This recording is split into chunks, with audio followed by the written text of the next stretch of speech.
تو پہلے کوئی 40-50 سال جو تھے وہ مشکل ترین تھے میڈیا کے لیے.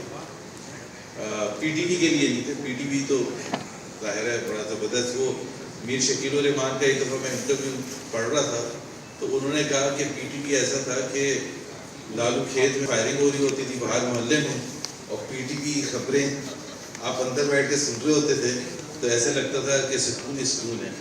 تو وہ ایک ایکسٹریم تھی, اور اب بالکل دوسری ایکسٹریم چلی گئی ہے.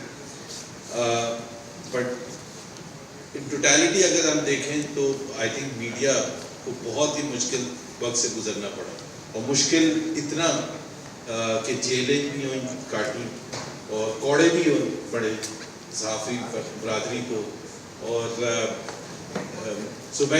میں یہ بھی اس میں واضح کر دوں کہ یہ صرف اس دور میں نہیں ہوا جس میں ملٹری حکومت تھی.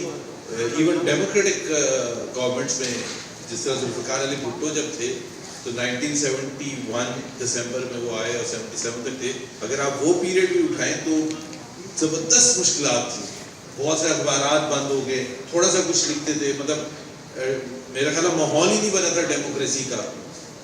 ہم اسی ایوب خان ہی کے دور میں مینٹلی تھے کہ جی ڈسینٹ اگر ہوگا تو ہم نے اسی وقت اس کو اندر بند کرنا ہے صحافی کو.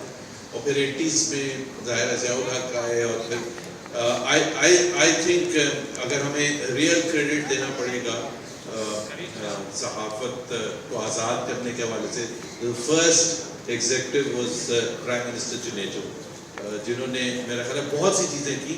اور ایک بڑی انٹرسٹنگ چیز کی کہ جو 1965 میں ایمرجنسی لگائی گئی تھی